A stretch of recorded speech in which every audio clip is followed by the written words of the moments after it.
নমস্কার, পাঠ history YouTube চ্যানেলের স্টুডিওতে আপনাদের স্বাগত জানাই। শিক্ষণে ও মননে এই সিরিজে আমরা আজকের পর্বে শুনব প্রখ্যাত শিল্প ইতিহাসবিদ অশোক কুমার দাসের সাক্ষাৎকার। তার প্রতিভা এতটাই ব্যাপ্ত যে আমাদের এই সংক্ষিপ্ত অনুষ্ঠানে তার পুরোটা ধরে রাখা সম্ভব নয়।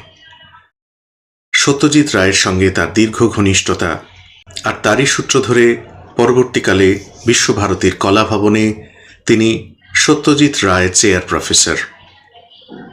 তিনি লাভ করেছিলেন জওহরলাল নেহেরু ফেলোশিপ। তিনি সম্মানিত হয়েছিলেন রাখাল দাস বন্দ্যোপাধ্যায়ের সম্মানে। এমন অনেক টুকরো কথা বলা বা না বলা তার সম্পর্কে এসে যায়। আসুন আমরা শুনি তার কথা। সাক্ষাৎকার নিয়েছেন বিশ্বভারতীর বাংলা বিভাগের অধ্যাপক শ্রীলা বসু। নমস্কার, পাঠ হিস্ট্রি চ্যানেলের পক্ষ থেকে আপনাদের সবাইকে স্বাগত জানাই। শিক্ষণে ও মননে এই সিরিজে আপনারা জানেন যে বিশিষ্ট শিক্ষাবিদ গবেষকদের সঙ্গে কথোপকথনের একটা আয়োজন করা হয়েছে, প্রধানত সমাজবিজ্ঞানের ক্ষেত্রে। আমাদের সৌভাগ্য যে আজকে আমাদের মধ্যে রয়েছেন বিশিষ্ট শিল্প ঐতিহাসিক অধ্যাপক অশোক কুমার দাস। তিনি দীর্ঘদিন জয়পুরের মহারাজা সওয়াই মানসিং মিউজিয়ামের ডিরেক্টরের দায়িত্ব পালন করেছেন। তিনি জওহরলাল নেহেরু বিশ্ববিদ্যালয়ে অধ্যাপনা করেছেন, বিশ্বভারতীর কলা ভবনেও অধ্যাপনা করেছেন, দেশে এবং বিদেশে বিভিন্ন মিউজিয়ামে গবেষণার কাজ করেছেন। 2 বছর আগে লন্ডন বিশ্ববিদ্যালয় তাকে সাম্মানিক ডিলিট উপাধি দান করেছেন। আমাদের সৌভাগ্য যে আজকে তিনি রয়েছেন আমাদের মধ্যে। নমস্কার অশোকদা। নমস্কার। যে কথা আমার সম্বন্ধে বলা হলো সেটা অনেকাংশেই ঠিকই, কিন্তু আমার পরিচয় শুধু মিউজিয়াম বা গবেষণার ক্ষেত্রে যে সীমাবদ্ধ তা নয়। আমার উদ্দেশ্য সত্যি কথা বলতে গেলে কি, জ্ঞান আহরণ এবং জ্ঞান বিতরণ, যেটা সকলের ক্ষেত্রেই প্রযোজ্য। কিন্তু আমার জ্ঞান আহরণের যে সূত্র, সেগুলো যেহেতু আমার অধিকাংশ জীবন মিউজিয়ামেই কেটেছে, সেজন্য আমি অনেকাংশেই মিউজিয়াম কেন্দ্রিক হয়ে গেছি বলা যেতে পারে। আপনার তো জন্ম মেদিনীপুরের গড়বে, তাই বাল্যকালও সেখানে কেটেছে। আর তখন তো গ্রামের চরিত্র অনেক অন্যরকম ছিল। আপনাদের বৃহৎ পরিবার, আপনার বাবার শুনেছি বই পড়ার খুব নেশা ছিল, যদিও তিনি পেশায় উকিল ছিলেন। তো সেই পরিবেশের কথা, পরিবারের কথা, সেইটা দিয়ে আপনার কথা আজকে শুনতে চাই। আপনার জীবনের কথাও শুনবো, কারণ জীবন এবং কর্ম দুটো তো জড়িয়ে থাকে। সে বিষয়ে কোনো সন্দেহ নেই। এবং আমার বাল্যকাল যেভাবে এবং যে পরিবেশে কেটেছে, সেটা এখনকার দিনে কল্পনাও করা যায় না বোধহয়। গড়বেতা ছোট জায়গা, ঠিক শহরও বলা যায় না। বিশেষ করে আমার যখন জন্ম এবং যখন আমি সেখানে বড় হয়েছি, তখন সেটা ছিল বলতে গেলে বেশ একটা স্বয়ং সম্পূর্ণ ছোট্ট জনপদ। একটা সুবিধে ছিল যে তখন আমাদের বাড়িতে অনেক দিনই, প্রায় আমার স্কুল জীবনের সমস্ত সময়টাই, না ছিল কোনো বিজলি, না ছিল কোনো রেডিও, না কিছু। বাইরের জগতের সঙ্গে যোগাযোগ হতো সাধারণত খবর কাগজের মাধ্যমে। আর বাবা যদিও আইনজ্ঞ ছিলেন এবং বাবার মনে মনে ইচ্ছে ছিল যে এই ছেলেটি অন্তত আইনের পথে হাঁটবে, তবুও আমার কীরকম যেন ছোটোবেলা থেকে আগ্রহ ছিল নানা ধরনের পেশা এবং নানা ধরনের মানুষজন যে কাজ করে ওই ছোট্ট পরিবেশে তাদের দেখা। তো আমি তখনও অনুভব করিনি, কিন্তু এখন বুঝতে পারি যে আমি তখন সব জিনিসটাই অত্যন্ত আগ্রহ নিয়ে খুঁটিয়ে দেখেছিলাম। আমার মনে হয়েছিল যে এরা যে জীবিকা পালন করেন, যেমন যিনি দর্জি, যিনি জুতো তৈরি করেন, যিনি কাঠের মিস্ত্রি, যিনি কাপড়ে ছাপ দেন, যিনি সোনার উপর কাজ করেন, এবং কেন জানি না আমার এই প্রত্যেকটা জিনিস খুব ভালো করে নজরে দেখার আগ্রহ সেই ছোটোবেলা থেকেই হয়েছিল। তার ফলে সেগুলো মনের ভেতরে কিন্তু রয়ে গেছিলো। এছাড়াও যারা ছোট ছোট দোকান, যেমন ফলের দোকান কি মিষ্টির দোকান বা অন্যান্য, সেখানেও তারা কিভাবে মিষ্টি তৈরি করেন, কিভাবে সমস্ত জিনিসটা হয়, এগুলো দেখবার একটা আগ্রহ জন্মায়। তো এগুলোর থেকে যেটা মানে আমি বুঝতে পেরেছি যে জিজ্ঞাসা করা, চোখ মিলে দেখা, তার ভেতরে একটা অর্থ অনুসন্ধান করা বা এই ধরনের যে ব্যাপারটা, সেটা আমার ছোটোবেলা থেকেই হয়েছিল। আর বাবা যদিও পেশায় আইনজ্ঞ ছিলেন, এবং আমার তখন মনে হতো বাবার সমস্ত সময়টা তো অন্য লোকের মামলা মোকদ্দমার জন্যই কেটে যায়, কিন্তু তা নয়। আমি ঠিক জানি না এত বড় সংসারের দায়িত্ব পালন করেও তিনি কিভাবে নিজেকে বিভিন্নভাবে শিক্ষিত করেছিলেন। এবং সেখানেও ওই মাধ্যম বই, ডাকযোগে বই আসতো বা ছেলেরা বই কিনে আনতো কলকাতা থেকে। এবং তাতে একটা জিনিস হয়েছিল, দেখতাম ছোটোবেলায় আলমারিতে সাজানো একদিকে আইনের বই, আইনের জার্নাল, আর অন্যদিকে সংস্কৃত, বাংলা এবং ইংরেজি 3 ভাষারই, বিশেষ করে ইতিহাস নয়, সাহিত্য, ধর্ম, দর্শনের বইই বেশি ছিল। তো তখন কিছু কিছু বই দেখতাম, ভাবতাম যে এইসব বইয়ের ভিতরে কি লেখা আছে তা ঠিক বুঝতাম না। কিন্তু এইটুকু বুঝেছি যে বইয়ের যে একটা গুরুত্ব আছে, এবং এগুলো যা কিছু জানবার। আর বাবাও সবসময় আমাদের বলতেন, যখন প্রশ্ন করতাম যে এটা কি ওটা কি, একটা বানান ভুল হলে সঙ্গে সঙ্গে কিন্তু বলে দিতেন না, বলতেন অভিধানটা দেখো। তো তার ফলে ওই বইয়ের প্রতি আগ্রহটা কিন্তু খুব বেশিভাবেই ছিল। তো সেটা একদম ছোটোবেলায়, যেহেতু বড় পরিবারে মানুষ হয়েছি, অনেক ছোট ভাই বোনদের উপরে কর্তৃত্ব পালন করিয়েছে, এসব করেছি। পড়াশোনা যে খুব বেশি করেছিলাম তা নয়, মানে পড়াশোনার যে করার বেশি প্রয়োজন আছে সে কথাও তখন মনে হতো না। আর তখন এখনকার দিনে যেমন ছোট্ট সংসারে ছেলেরা অত্যধিক প্রশ্রয় পায়, অত্যধিক তাদের প্রতি নজর দেওয়া হয়, আমাদের প্রতি তা হয়েছিল না, বেশ খানিকটা ছেড়ে দেওয়া হয়েছিল। তো তাতে আখেরে কিন্তু আমার পরবর্তী জীবনে যে অনুসন্ধিৎসা এবং সেগুলোকে প্রকাশ করবার যে একটা প্রয়োজন, সেটা আমি তখন থেকেই কিন্তু ধীরে ধীরে অনুভব করতে পেরেছিলাম। তো আপনার তো বিশ্ববিদ্যালয় জীবন কেটেছে কলকাতায়, এবং শুনেছি যে আপনি প্রবাদ প্রতিম সব মাস্টারমশাইদের পেয়েছিলেন, নিহার রঞ্জন রায়, সরস্বী কুমার সরস্বতী, দেবপ্রসাদ ঘোষের মতন মানুষ, এরা আপনাদের শিক্ষক ছিলেন।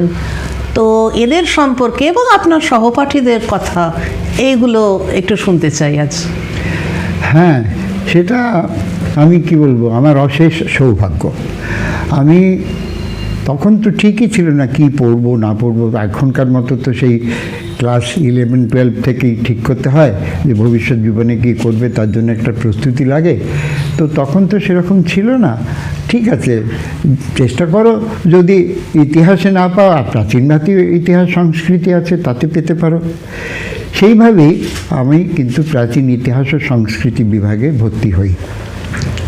তো তাতে ঠিক তখন সেই মুহূর্তে অনুভব না করলেও পরে ক্রমশ বুঝতে পেরেছিলাম যে আমি যাদের শিক্ষক হিসেবে পেয়েছিলাম তারা একেবারেই প্রবাদ প্রতিম জ্ঞানী গুণী পণ্ডিত ছিলেন। আমাদের যার কথা তুমি মেনশন করলে না, তিনি হচ্ছেন আমাদের যিনি বিভাগীয় প্রধান ছিলেন জিতেন্দ্রনাথ বন্দ্যোপাধ্যায়। জিতেন্দ্রনাথ বন্দ্যোপাধ্যায় তিনি আইকনোগ্রাফির যাকে বলে জনক। আজকে এত বছর পরে, এই 60-70 বছর হয়ে গেছে বই প্রথম প্রকাশের পর, এখনও সারা পৃথিবীতে সেই বইটাই কিন্তু প্রামাণিক হিন্দু আইকনোগ্রাফির বই, ডেভেলপমেন্ট অফ হিন্দু। এছাড়া নিহারবাবু তো আছেনই। আর নিহারবাবুর আমার জীবনের, আমার দৃষ্টিভঙ্গি, আমার পঠন পাঠন, অনুসন্ধান, মনন, চিন্তন সব কিছুর পেছনেই কিন্তু নিহারবাবুর খুবই পরোক্ষ প্রভাব রয়েছে, কথা আমি স্বীকার করতে বাধ্য। এছাড়া দেবপ্রসাদ ঘোষ, যিনি আশুতোষ মিউজিয়ামের প্রতিষ্ঠা করেছিলেন, এবং মিউজিয়ামের যে গুরুত্ব, পরে আমি মিউজিওলজির ছাত্র হিসেবে প্রথম ব্যাচেই যোগ দিয়েছিলাম, কিন্তু তার আগে থেকেই প্রাচীন ভারতীয় ইতিহাস সংস্কৃতির ক্লাস, ওই অনেকগুলি ক্লাসই আশুতোষ মিউজিয়ামেই হতো। তাছাড়া প্রফেসর কুমার সরস্বতী, তিনি আমার মানে অফিসিয়াল রিসার্চ গাইড ছিলেন কলকাতায়। সেটা আমি অবশ্য শেষ করিনি, শেষ আমার গবেষণা লন্ডনেই হয়েছিল, সেটা পরের কথা। কিন্তু এটা ঠিকই। তাছাড়া আমি শুধুমাত্র পাইনি দীনেশ চন্দ্র সরকারকে, কারণ তখন উনি এপিগ্রাফিস্ট হয়ে চলে গেছিলেন, কিন্তু বাকি সকলেই তখন ছিলেন। কল্যাণ কুমার গাঙ্গুলি ছিলেন, বিনয় ভূষণ সেন ছিলেন, যিনি আমাদের অশোকান ইনস্ক্রিপশন পড়াতেন, এরকম অনেকেই। এবং তার ফলে একটা সুবিধা হয়েছিল যে যেহেতু আমি মফস্বল থেকে কলকাতায় প্রথম এসেছি, তো এবং একসঙ্গে কিন্তু শুধু এমএ নয়, আমি বাবা যেহেতু লয়ার ছিলেন, বাবা তখনও মনে আশা ছিল যে আমি হয়তো শেষ পর্যন্ত প্রফেশনটা নেব। তো পড়েছি, এবং তার ফলে কি হয়েছে, হার্ডিঞ্জ হোস্টেলে থাকার সুযোগ পেয়েছিলাম। তো হার্ডিঞ্জ হোস্টেলটা তো একদমই কলেজ স্ট্রিট ক্যাম্পাসের মধ্যেই। এখন সেখানে অবশ্য অফিস টফিস হয়েছে, মিউজিয়াম আর ল কলেজ চলে গেছে। তো আমাদের সময় আশুতোষ বিল্ডিংয়ে হতো এমএর ক্লাস, আর দ্বারভাঙা বিল্ডিংয়ের টপ ফ্লোরে হতো লয়ের ক্লাস, আর নিচে সেনেট হলের তলাতেই ছিল আশুতোষ মিউজিয়াম। সুতরাং এই যে সমস্ত জায়গার যে পরিবেশটা, এটা কিন্তু আমার মানে পরবর্তী জীবনে অনেকখানি প্রভাব ফেলেছে। অনেক জিনিস আমি পেয়ে গেছি, সেদিক দিয়ে সত্যিই আমি সৌভাগ্যবান। তো মুঘল শিল্পকলা আপনি গবেষণার বিষয় হিসেবে নির্বাচন করলেন, আপনি সেটা কেন? মানে লন্ডনের সোয়াসে আপনি যখন গবেষণা করেন তখন প্রফেসর কডিংটন ছিলেন, রবার্ট স্কেলটনের মতো মানুষকে আপনি পেয়েছেন। এদের সান্নিধ্য কীভাবে আপনাকে ঋদ্ধ করেছে আপনার গবেষক জীবনের কথা? এবং এরা দুজনেই তো ভিক্টোরিয়া অ্যালবার্ট মিউজিয়ামের ভারত বিভাগের দায়িত্বে ছিলেন, দুজনেই প্রগাঢ় পণ্ডিত। এদের কথা এটা একটু যদি। এর পিছনে আছে, আমি এমএ পড়ার সঙ্গে সঙ্গে যেমন ল পড়েছিলাম, ঠিক এমএ পাশ করবার পরেই আবার দেবপ্রসাদ বাবু অনেক চেষ্টা করে ইউজিসি থেকে পেলেন যে কলকাতায় প্রথম মিউজিওলজির শিক্ষার ব্যবস্থা হলো। তো মিউজিওলজি তখন কিন্তু একটা পোস্ট গ্রাজুয়েট ডিপ্লোমা, 2 বছরের ডিপ্লোমা কোর্স হিসেবে, অনেকটা ডাক্তারি পরীক্ষাদের জন্য যেমন হয় সেরকম ঠিক হয়েছিল, কোনো এমএ কোর্স তখন হয়নি। তো আমরা মানে যারা বিএসসি বা এমএ পাস না করেছে তারা কিন্তু ভর্তি হতে পারতো না।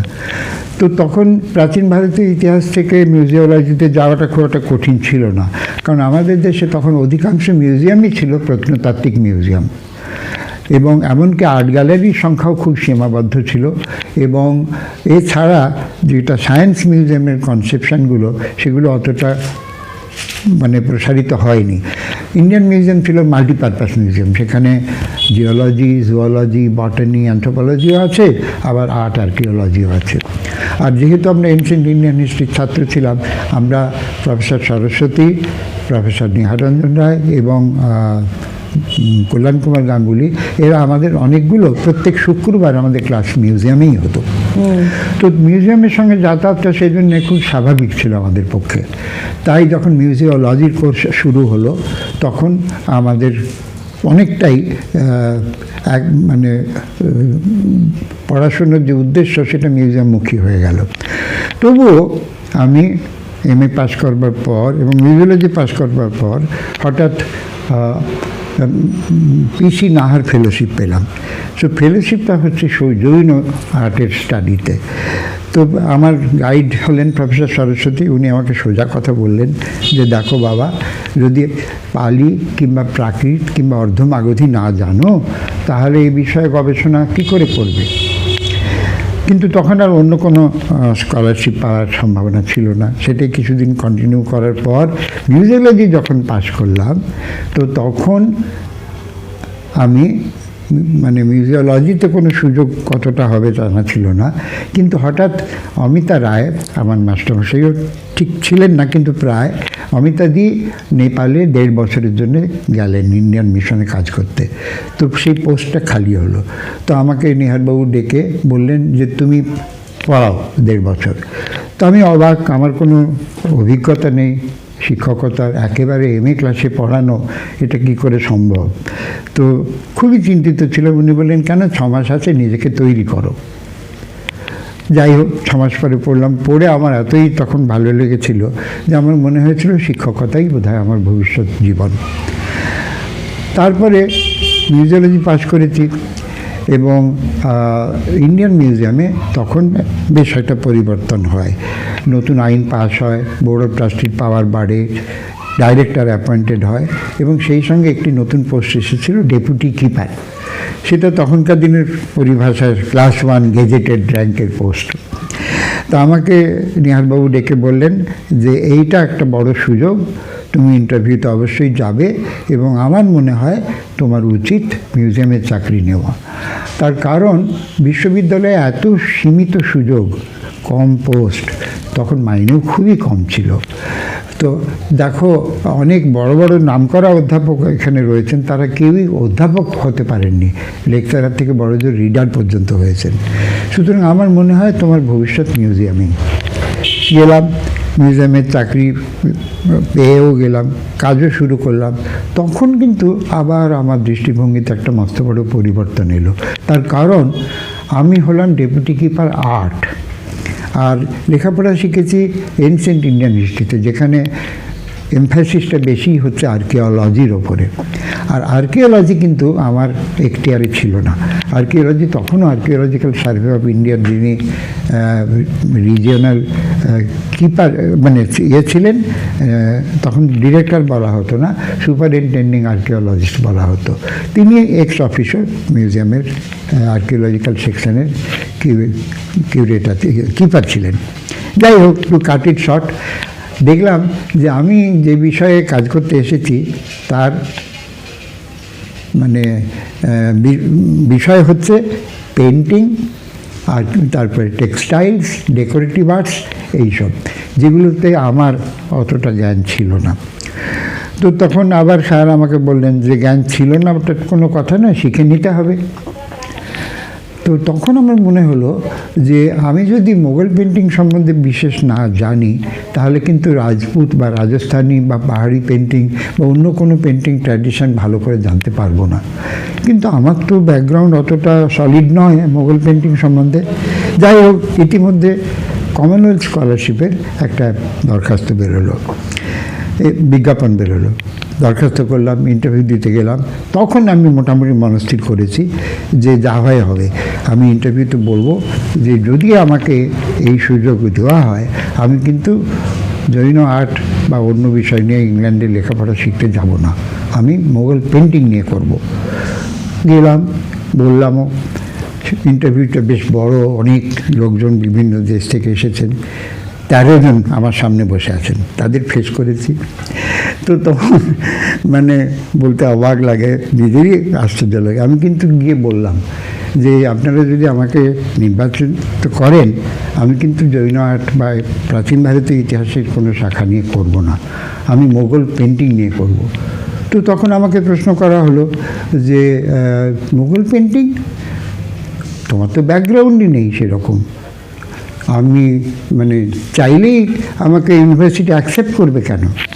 তখন আমি বললাম কেন, এখনও তো 10-11 মাস বাকি আছে যেতে, এবং আমি অলরেডি ইরান সোসাইটিতে ফার্সি শেখবার চেষ্টা করছি। তো যাই হোক, তো আমি এত আগ্রহ প্রকাশ করলাম, জিজ্ঞেস করলো, তখন আমি বললাম এই কথা যে মোগল পেন্টিং না জানলে বাকি পেন্টিংগুলো জানা যায় না, 1 নম্বর। আর 2 নম্বর, মোগল পেন্টিংয়ের অধিকাংশ উপকরণই কিন্তু ইংল্যান্ডে, ব্রিটিশ মিউজিয়াম, ব্রিটিশ লাইব্রেরি, তারপরে ভিক্টোরিয়ান অ্যালবার্ট মিউজিয়াম, লন্ডনের এই অক্সফোর্ডের বডলিয়ান লাইব্রেরি, চেস্টার বিটি কালেকশন।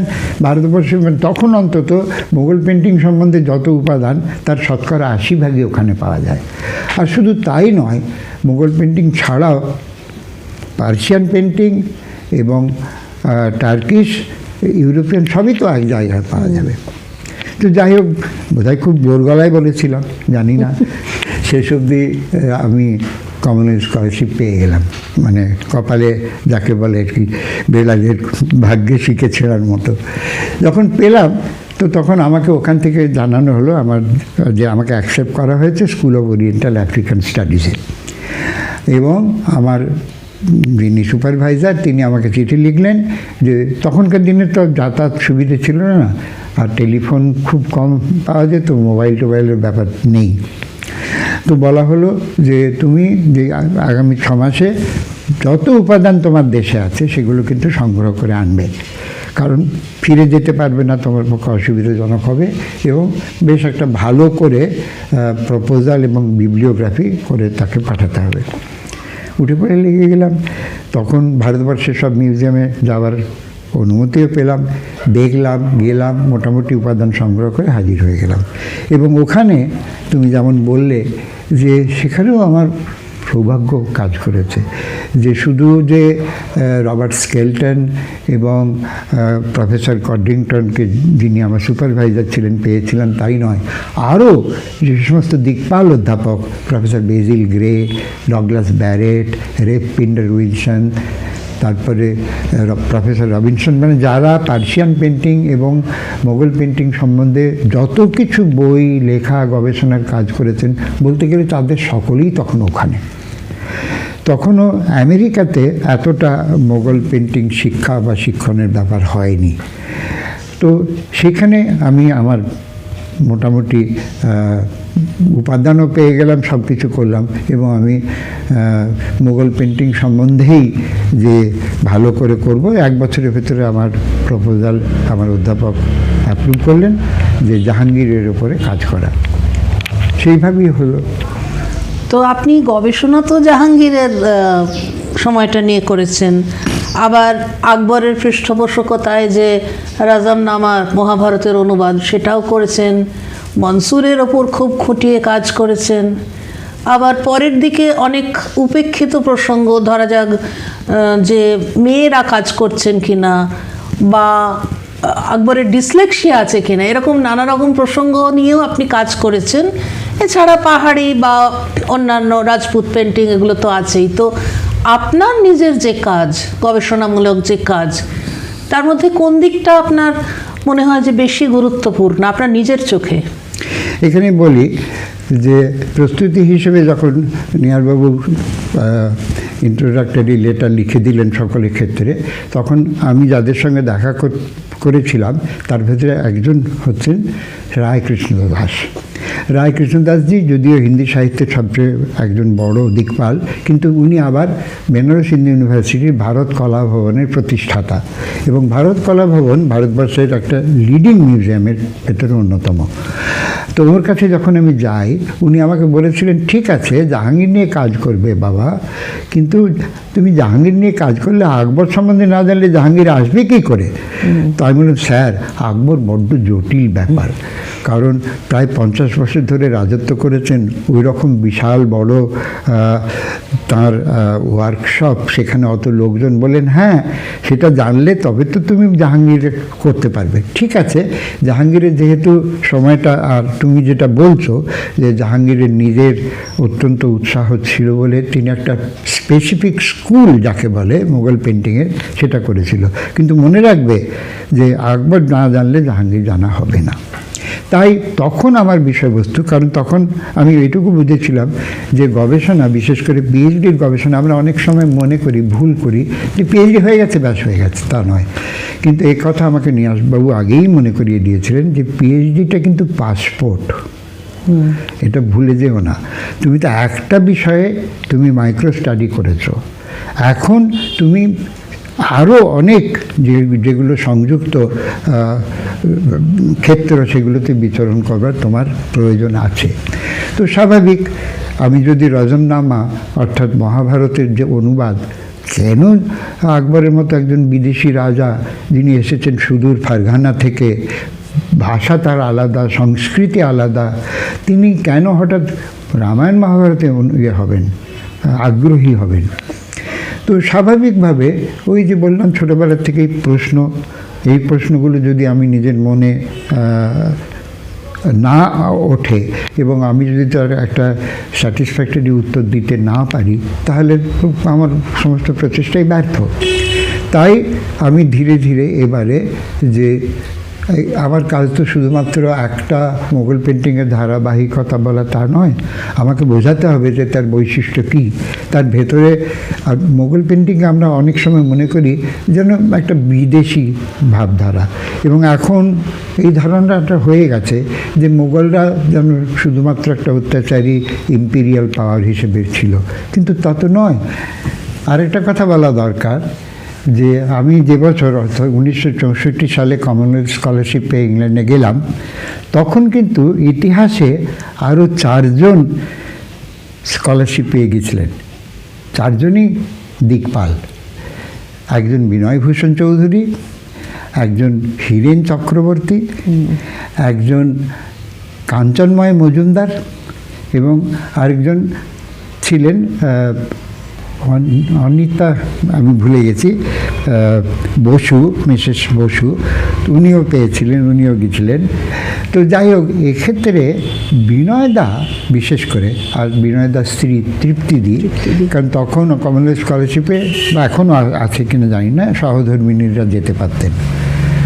তো তৃপ্তিদি, এরা দুজনে, এদের যে ইতিহাসের মানে বাকিরা সকলেই ছিলেন, কাঞ্চনময় তো আমার সঙ্গে একই হস্টেলেই থাকতো ইয়েতে, কিন্তু বিনয়দা আর হীরেনদা এরা দুজনেই ছিলেন অক্সফোর্ডে।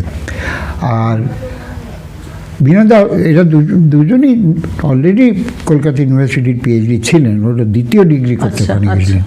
কিন্তু বিনয়দা একটা অদ্ভুত মানুষ ছিলেন, মানে ইউরোপিয়ান ক্লাসিক্যাল মিউজিক, তারপরে ইউরোপিয়ান পেন্টিং, প্রত্যেকটি, সেজন্য আমরা দল বেঁধে সব কনসার্টে যাওয়া বা এক্সিবিশন দেখা, এগুলো সব হয়েছিল। এবং এ বিষয়ে আমার জ্ঞান একটু সীমিত ছিল, কিন্তু বিনয়দার একটা অদ্ভুত ব্যাপার, বিনয়দাও কলকাতায় বসে থেকেও যে কি অদ্ভুত, শুধুমাত্র ওই ইকোনমিক হিস্ট্রি বা সোশ্যাল হিস্ট্রি নয়, বিনয়দার মানে পরিধি, জ্ঞানের পরিধি বা ইন্টারেস্টের পরিধি অনেক বিস্তৃত। এবং আমি বিনয়দার ব্যাপারেও খানিকটা প্রভাবিত হয়েছি, কথা স্বীকার করতে কোনো দ্বিধা নেই, উনি হয়তো সেটা নিজেও জানেন না। তো যাই হোক, এছাড়া যেমন আমি বললাম যে ওখানে একটা সুবিধা হচ্ছে যে বিশেষ করে এখন যেরকম তোমাদের কাছ থেকে শুনতে পাই যে পিএইচডি, তার নানা, আমাদের কিন্তু অনেক স্বাধীনতা ছিল, এবং অধ্যাপক আমাদের সঙ্গে সপ্তাহে 1 দিন করে বসতেন। এবং প্রফেসর কর্ডিংটন একটা অদ্ভুত ছিল, সেটা একটু বলা দরকার। স্বাধীনতা ছিল কিন্তু শ্রমও করতে হতো অনেক বেশি। সেটা সোমবার দিনে উনি ব্রিটিশ মিউজিয়ামে আমাদের সঙ্গে 12টার সময় দেখা করতেন। তার ফলে উইকেন্ড আমাদের চিন্তায় কেটে যেত যে ওকে কী বলবো বা কী দেখাবো, কী করব। এবং উনি, যেমন আমি মোগল পেন্টিং পড়তাম, এবং ওর কাছে তখন আরও 7 জন স্কলার ছিলেন, 1 জন ভারতীয়, 2 জন আরও ভারতীয়, 1 জন শ্রীলঙ্কার, আর বাকিরা ইউরোপিয়ান বা ব্রিটিশ। এদের প্রত্যেকের বিষয় ছিল আলাদা। তরুণ শর্মা আসাম থেকে, তিনি প্রি হিস্ট্রি নিয়ে করতেন। তারপরে জোজ পেরেরা করতেন গোয়ার আর্কিটেকচার নিয়ে। প্রফেসর কর্ডিংটন মোগল পেন্টিংয়ের ধারে পাশে যেতেন না। উনি আমাকে 2টো কথা প্রথম দিনেই বলে দিয়েছিলেন যে মনে রাখবে যে তুমি বিশেষ করে তোমাদের, মানে আমাকেই বলেছেন, তখন তো অন্য কারো ছিল না কেউ, যে সব জিনিস সুন্দর বললে হবে না। সুন্দরের যে মেয়েটি দেখতে সুন্দর, কী সুন্দর কী বলে লিখেছো বা কী সুন্দর দেখলাম বা এরকম হবে না, প্রত্যেকটার একটা টার্মিনোলজি স্পেসিফিক, তোমাকে আর্ট হিস্ট্রির টার্মিনোলজিটা ভালো করে শিখে নিতে হবে। কারণ মনে রাখবে এই ইউনিভার্সিটি তার হায়েস্ট ডিগ্রিটা is not going to give you on a platter. তো তখন স্বাভাবিক, কারণ আমার তো ব্যাকগ্রাউন্ড গড়বেতা, কলেজে পড়েছি মেদিনীপুর, তারপরে কলকাতায় এসেছি পড়তে। সত্যি কথা বলতে কি ইংরেজির বাঁধুনি তো সেরকম শক্ত ছিলই না, আর সেখানে একদম পড়ে গেছি ইংল্যান্ডে। এবং তাও আরেকটা বাধ্যবাধকতা ছিল, যেটাও এখন কল্পনা করা যায় না, যে 3 বছরের ভেতরে আমাকে পিএইচডি কমপ্লিট করতে হবে। তো স্বাভাবিক, একেবারে নতুন বিষয় সব কিছুই, কিন্তু কি বলবো, অদম্য উৎসাহও ছিল। এবং এখন মনে হয় লেখাপড়া যে করিনি একদম তা না, ফাঁকিবাজি যথেষ্ট করলেও মন থাকতে হয়েছিল। আর এই সোমবারের বিষয়, তখন প্রফেসর কডিংটন আমাদের কিন্তু অদ্ভুত ব্যাপার, যেটা আমি শ্রয়নকে প্রায়ই বলি, যে ওরও সেই জিনিসটা আছে, যে উনি আমাদের দেখাতেন কি না, ইজিপশিয়ান গ্যালারি, মেসোপটেমিয়ান গ্যালারি, তারপরে গ্রিক, রোমান, এই সমস্ত। কেন না, উনি একটা জিনিসের উপর ভীষণ জোর দিতেন, টেকনোলজি, মেথডোলজি। বললেন তুমি ভেবে দেখো, তোমাকে ভাবতে হবে যে তুমি আজকের তোমার জ্ঞান নিয়ে তুমি পিরামিডের আর্কিটেকচারের আলোচনা করতে পারবে না, কারণ তখন লোহারই আবিষ্কার হয়নি। তুমি চিন্তা করে দেখো, সেই এমন একটা কনস্ট্রাকশন তৈরি হয়েছে যেটা আজকে এত হাজার বছর ধরে টিকে রয়েছে। সুতরাং মনে রাখবে যে আর্ট প্রোডাকশনের পেছনে রয়েছে টেকনোলজি। আরেকটা জিনিস উনি আমাকে বলেছিলেন, এবং সেটা আমি ক্রমশ পরে মিউজিয়ামে চাকরি করতে গিয়ে আরও বেশি অনুভব করি, যে প্রথাগত ঐতিহাসিক যারা, তারা ছবির যে গুরুত্ব সেটা ঠিক মতো উপলব্ধি করতে পারেননি বা করেননি। তার কারণ আমরাই তার জন্য দায়ী। যে ছবি, তার যদি সম্যক পরিচয় আমরা না দিই, পেন্টিং শুধু যে একটা পেন্টিং অবজেক্ট অফ আর্ট তা তো নয়, এটা তো একটা টুল, এটা তো একটা মানে ইতিহাসের একটা মস্ত বড় উপাদান। কারণ একটা পেন্টিং তৈরি হয়েছে, তার একটা বিষয়বস্তু আছে, এবং সেটা তৈরি করার পেছনে একটা ভাবনা আছে। আমরা আজকে যে কন্টেম্পোরারি আর্ট বলতে যেটা বুঝি, শিল্পীদের যেরকম মানে অবাধ স্বাধীনতা, তারা যেটা যেভাবে মনে করছেন সেভাবে উপস্থাপিত করতে পারেন, তখন তো তা ছিল না। তখন দুরকম ছিল, একটা ছিল ইলাস্ট্রেশন, যেগুলো টেক্সট ছিল তার ইলাস্ট্রেশন, সেখানে রামায়ণ মহাভারতও এসে যায়, এবং তার যে ফার্সি অনুবাদ রজমনামা বা রামনামা ইত্যাদি। তো সেই রকম সেই জিনিসটা প্রথম থেকেই আমার মনে হয়েছিল যে আমি যে আমার থিসিস, যে গবেষণার বিষয়বস্তু, সেটাতে ওই দিকটার উপরেও নজর দেব। এটা শুধুমাত্র যে আর্টিস্টিক পয়েন্ট অফ ভিউ থেকে তা না, কন্টেন্টটাও ইকুয়ালি ইম্পর্ট্যান্ট, এবং সেই কন্টেন্টটাকে যে হিস্টোরিক্যাল পার্সপেক্টিভের ভেতরে আমাকে সমানভাবে রাখতে হবে, তবেই বোঝা যাবে। অর্থাৎ ইতিহাস ভালো করে না জানলে কিন্তু শিল্পের ইতিহাস জানা যাবে না। আর যারা ইতিহাস পড়েন তাদেরও, বিশেষ করে মধ্যযুগের আমাদের দেশে, তাদের মনে রাখতে হবে যে তখন তো উপাদান কম, তখন তো আর এরকম সুন্দর করে আর্কাইভাল রেকর্ডস পাওয়া যাবে না। ইতিহাস আমাদের বিল্ড আপ করতে হবে, এবং আমরা সাধারণত করে থাকি কোর্ট হিস্টোরিয়ানদের উপরে বেস করে। শুধুমাত্র যেমন মোগল যুগে আমরা আকবরের সময়কার ইতিহাস কীভাবে করি, আমরা আবুল ফজল বা বাদাউনির লেখা থেকে করি, দুজনের তো পরস্পর বিরোধী লেখা। তো সেই লেখার সঙ্গে যতক্ষণ না আমরা অ্যাকচুয়ালি আগ্রা বা ফতেপুর সিকরি বা লাহোর বা এইসব জায়গায় দেখছি তাদের ক্রিয়েশনগুলো, তারপরে তখন আমরা অনুভব করতে পারি যে আর্কিটেকচারের ডিটেল দেখতে গেলে কীভাবে গুজরাট থেকে, কীভাবে গৌড় থেকে, কীভাবে মানে নানা রকম উপাদান সংগ্রহ করে তিল তিল করে সেইগুলোকে একটা নতুন শিল্প তৈরি হয়েছে। সুতরাং এই জিনিসটা ভীষণ গুরুত্বপূর্ণ, এবং আমি আমার তখন থেকেই আমি সেই ব্যাপারে খুব মনোযোগী ছিলাম। এবং আমি জাহাঙ্গীরের উপরে যে বই লিখেছিলাম, সেই বইতে এই দিকগুলোর উপরেও আমি যথেষ্ট মানে কনসাস ছিলাম। আচ্ছা, আপনার কর্মক্ষেত্রের কথা একটু আসি। সেটা হচ্ছে যে আপনি তো প্রথমে ইন্ডিয়ান মিউজিয়ামে ছিলেন ডেপুটি কিপার হয়ে, আপনি নিজেই বললেন।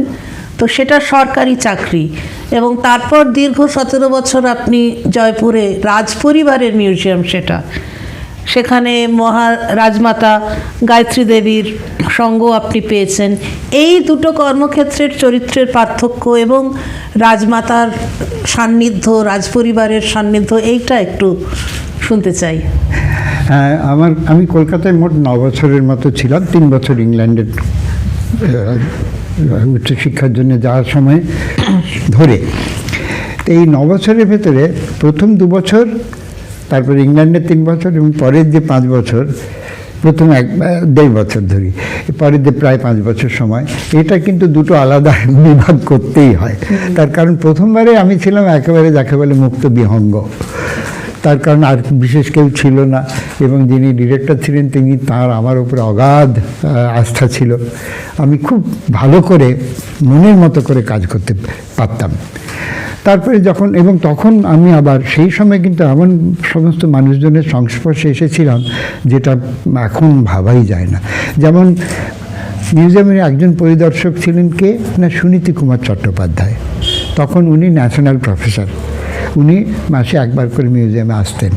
এসে তো ওই রকম ব্যক্তিত্ব, তার সামনে আমার মানে স্বাভাবিক অত্যন্ত ভয় থাকতাম। কিন্তু পরে আমি ওর বাড়িও নিয়ে গেছি বিদেশের সমস্ত মিউজিয়ামের লোকেদের, এবং দেখেছি যে ওর অ্যাপ্রোচটা কীরকম ছিল।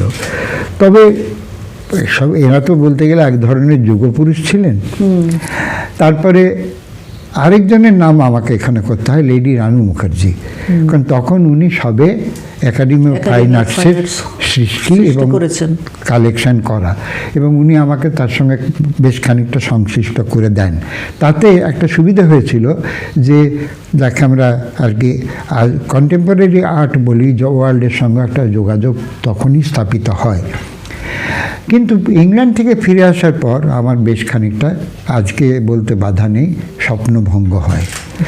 আমি ওখানে ভেবেছিলাম যে ওখানে যে সমস্ত ইমপ্রুভড টেকনোলজি শিখে এসেছি মিউজিয়ামের দিক থেকে, যে মিউজিয়াম কী করে সাজাতে হয়, দর্শকদের কাছে সেটাকে আকর্ষণীয় করে তুলতে হয়, কিভাবে বুলেটিন বার করতে হয়, লেখা লিখতে হয়। ওরা তো ওখানে তখন ওই পাবলিশ অ্যান্ড পেরিশ এই কথাটা বিশ্বাস করতেন। তখন বলতেন যে একটা নতুন জিনিস এসেছে, আরে জানাও লোককে, তবে তো কী নতুন জিনিস, কেন এর গুরুত্ব, কেন মিউজিয়ামে আমরা একে এতটা প্রমিনেন্স দেব, তা নাহলে তো লোকে বুঝতে পারবে না। এখানে একটা মজার কথা বলি, এই কথাটা অবশ্য মিউজিওলজিতেই আমাদের শিক্ষা ক্ষেত্রে বলা হয়েছিল, যে ধরো তুমি একটা মিউজিয়ামে গেলে, গিয়ে দেখলে গ্যালারিতে সামনে একজোড়া ছেঁড়া জুতো রাখা আছে বেশ প্রমিনেন্টলি। তো স্বাভাবিক লোকজন ভাই এটা একজোড়া ছেঁড়া জুতো কেন আছে, কিন্তু কাছে গিয়ে যদি দেখো লেবেলে লেখা আছে যে এই ছেঁড়া জুতো মহাত্মা গান্ধী লবণ সত্যাগ্রহের সময় পরেছিলেন, তখন কিন্তু সেটা জুতো রইল না, সেটা একটা ইতিহাস হয়ে গেল। এবং ওই একটা জিনিসেই তোমার পুরো জিনিসটার ব্যাকগ্রাউন্ড এসে গেল। সুতরাং একজন মিউজিয়ামের যিনি কাজ করবেন তার কর্তব্য হচ্ছে এই রকম জিনিসকে হাইলাইট করা। যেমন আমি এতদিন ইন্ডিয়ান মিউজিয়ামে কাজ করেছি, আমি নিজেও জানতাম না যে যখন অনেক পরে, এই কয়েক বছর আগে আমাকে ইতিহাস এবং শিল্পে গন্ডার, রাইনোসেরাস নিয়ে একটা বই লেখা হচ্ছিল, তাতে আমাকে লিখতে বলা হয়। তখন আমি পড়তে গিয়ে জানলাম যে আমি ইন্ডিয়ান মিউজিয়ামে এতদিন কাটিয়েছি, তবু কোনোদিন জানতাম না যে সুন্দরবনের যে শেষ গন্ডার, সেটা মানে 1921 সালে মারা গেছিল, এবং তার স্টাফ বডি ইন্ডিয়ান মিউজিয়ামে রয়েছে। তো সুন্দরবনে গন্ডার ভাবাই যায় না। তাহলে কেন আমি জানতাম না, তার মানে ভালো করে জানানো হয়নি বলে। সুতরাং এটা যে ঐতিহাসিক দিক থেকে কতটা গুরুত্বপূর্ণ, যে কলকাতা এত কাছে ছিল এবং তারপরে বিলুপ্ত হয়ে যায়টা, এটাই তার শেষ প্রতিনিধি। এটা তো মিউজিয়াম যারা রেখেছেন তাদের কর্তব্য এটাকে হাইলাইট করা, সেটাকে লেখা, সে সম্বন্ধে লোককে দেখানো, যাতে লোকে এসে আগে ওটা দেখতে পায়। তো এইভাবে তখন আমার মানে মনে হয়েছে লোককে দেখান তো দূরের কথা, নিজেরাও যারা জানেন না, রয়েছেন তারাই জানেন না।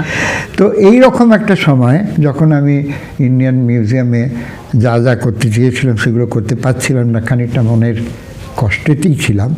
তো তখন আরও অনেক কাহিনী আছে, সেগুলো আমি যাচ্ছি না। তখন হঠাৎ আমার কাছে এই জয়পুরের চাকরির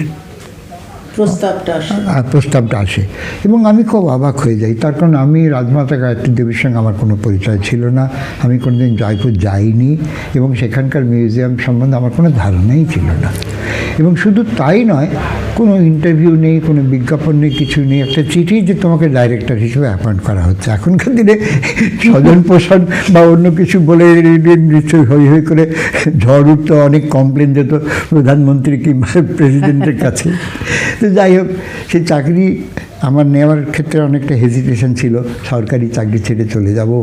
তারপরে সত্যি কথা বলতে গেলে কি ওই ফিউডাল সেট আপে নিজেকে কী করে আমি মানিয়ে নেব, কারণ সারা জীবন তো তার এগেনস্টেই ভেবে রেখেছি। কিন্তু যাই হোক, চ্যালেঞ্জ। আমি তখন দেখা করতে গেছিলাম, তখন যিনি গভর্নর ছিলেন তিনি আবার বোর্ড অফ ট্রাস্টি ইন্ডিয়ান মিউজিয়ামের চেয়ারম্যান, সেই জন্য আমাদের একটু অ্যাপ্রোচ ছিল। এল ডায়াস, তিনি একজন মানে শেষ ব্যাচের আইসিএসদের ভেতরে খুবই ভালো মানুষ। তো উনি গেলেন, উনি ওর সঙ্গে দেখা করতে গেলেন যে স্যার আমি এরকম একটা অফার পেয়েছি, কিন্তু আমি ঠিক করতে পারছি না আমি নেব কি নেব না।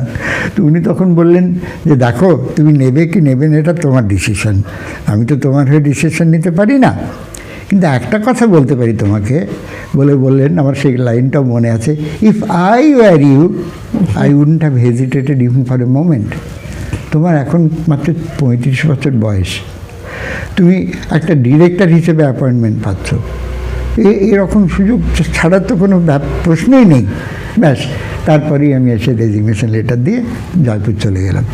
সেখানে গিয়ে দেখলাম যে একটা সম্পূর্ণ নতুন পরিবেশ, বিশাল একটা কালেকশন, সেই কালেকশনটা অত্যন্ত গুরুত্বপূর্ণ, কিন্তু সেটা ঠিক একটা মডার্ন মিউজিয়াম, মানে ইংল্যান্ড আমেরিকার কথা তো ছেড়েই দিলাম, এমনকি ইন্ডিয়ান মিউজিয়ামের যে সেট আপ আছে সেখানেও সেটা নেই। তো আমাকে আবার সব কিছু নতুন করে ভাবতে হবে বা করতে হবে। তো চ্যালেঞ্জ তো নিতেই হবে। যখন এটা আমি নিয়েছি, অন্তত আমাকে যে এখানে আনা হয়েছে সেটাকে অন্তত যে দায়িত্ব দেওয়া হয়েছে সেটা তো সম্যকভাবে পালন করতে হবে। আমি উঠে পড়ে লেগে গেলাম। লোকজন কম, বেশি টাকা পয়সা নেই। একটা যেমন যদি কেউ এখন যেরকম হয়েছে আর কি, যে স্টুডেন্টদের কাছ থেকে ফি নিয়ে ইউনিভার্সিটি চালানো, সেই কনসেপশন তো আমাদের ছিল না।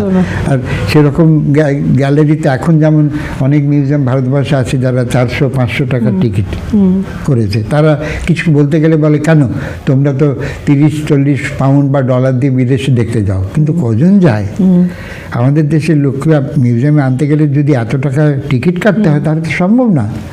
যাই হোক, আমি সেটা কিন্তু অক্ষরে অক্ষরে পালন করছি। যে 13 বছর আমি ওখানে ছিলাম, টিকিটের রেট আমি কোনো দিন বাড়তে দিইনি। যাই হোক, মিউজিয়াম চালাতে হবে কম লোক নিয়ে। তখন কিন্তু তুমি একটু আগে যেটা বললে যে আমি আমার বিষয়ের বাইরে গেলাম, কারণ আমি বুঝলাম যে একজন মিউজিয়াম ডিরেক্টরকে একটা স্পেসিফিক ফিল্ডের সুপার স্পেশালিস্ট হয়ে থাকলে চলবে না। সে খানিকটা মানে জ্যাকব অল ট্রেডস মতো হতে হবে, কারণ কালেকশন যেরকম আছে সবগুলোই তো তাকে দেখতে হবে। আর ওখানকার কালেকশন কীরকম? একটা বিশাল কালেকশন, খুবই দুর্লভ মোগল কার্পেট, যেটা নিয়ে পরে আমার স্ত্রী কাজ করেছেন এবং ওর গবেষণার বিষয়, পিএইচডির বিষয় ছিল মোগল কার্পেট।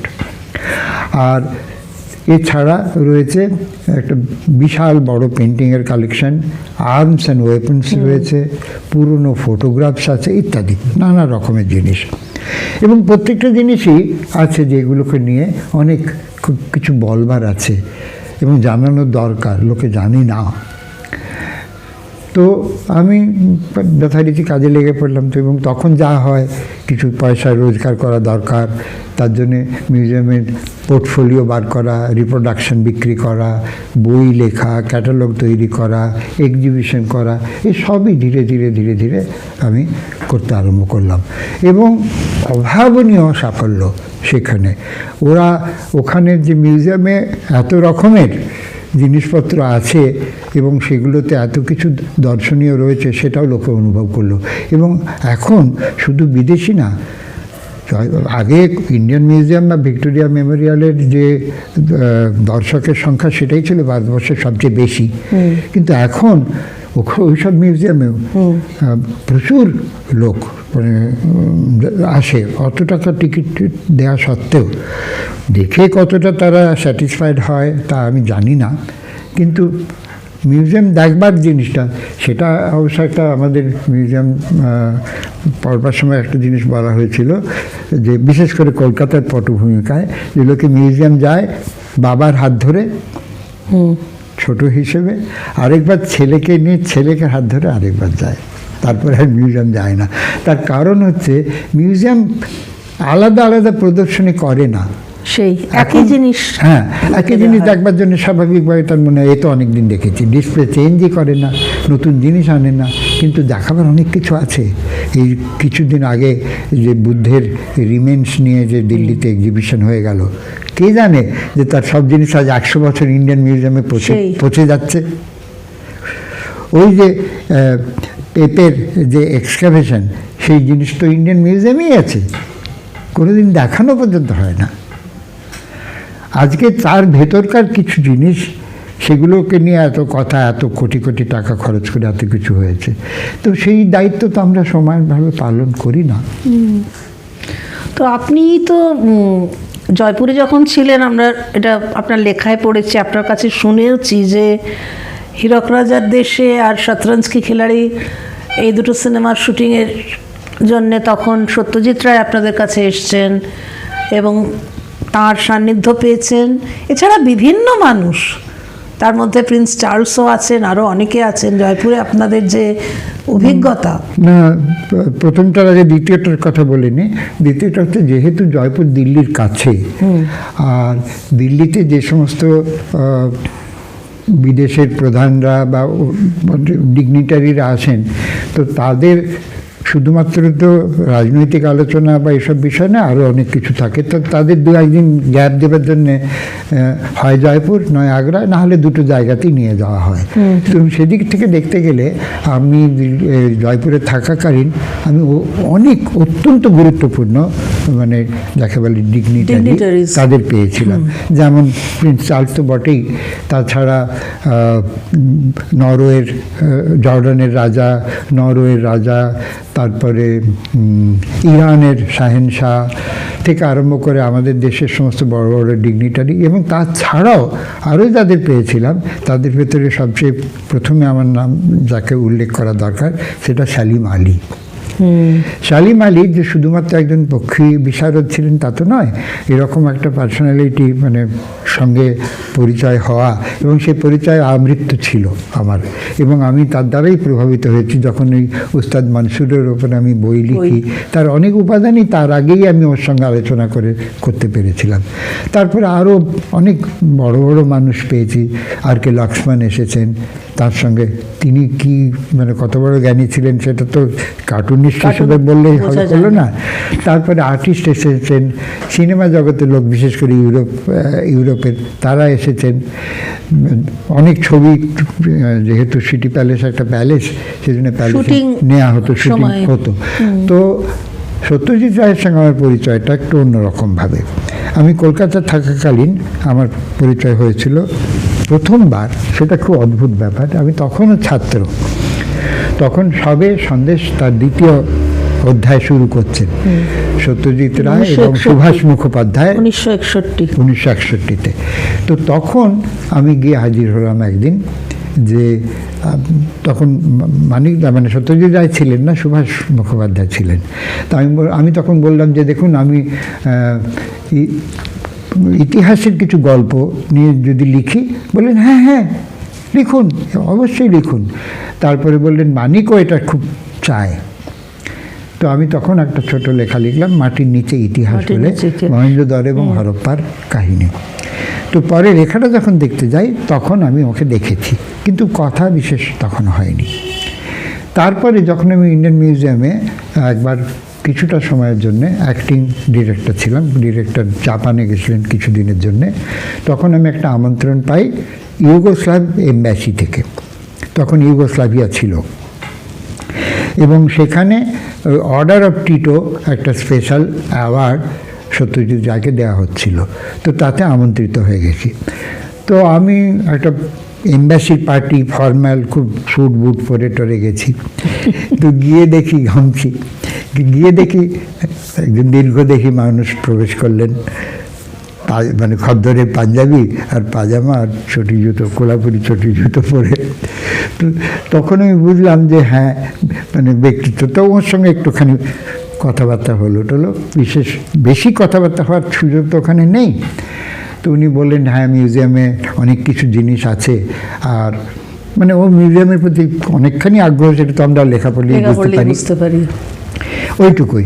তারপরে যে কথাটা তুমি বললে যে শতরঞ্জকে খিলাড়ি, সেটা হচ্ছে উনি তখন পিরিয়ড কিছু জিনিসপত্র খুঁজছিলেন। কস্টিউম উনি মোটামুটি ঠিক করে ফেলেছিলেন, কিন্তু ওই শেষ যে দৃশ্যটা, যে কানপুর থেকে লখনৌয়ের যে বন্দুকগুলো প্রসেশন, তো তাতে ইস্ট ইন্ডিয়া কোম্পানির প্রসেশনের জন্যে উনি ওই মানে ট্রান্সপোর্টেশন এবং ফায়ার আর্মস এগুলো পাচ্ছিলেন না। তো ওকে বলা হয়েছিল যে জয়পুরে যাও, পাবে। তো তখন উনি আমাকে একদিন টেলিফোন করেছিলেন কলকাতা থেকে। তো আমি বললাম, আমাকে উনি বললেন আপনার নামের সঙ্গে তো আমার পরিচয় আছে, কিন্তু সাক্ষাতে হয়েছে, সেটা পরে ক্রমশ প্রকাশ্য। তো কি চাই বলুন।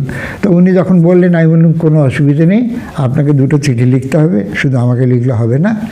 একটা চিফ সেক্রেটারি ছিলেন তখন ওখানকার বাঙালি, মোহন মুখার্জি, কল্যাণদার ভগ্নিপতি, আর রাজমাতা গায়ত্রী দেবীকে লিখুন।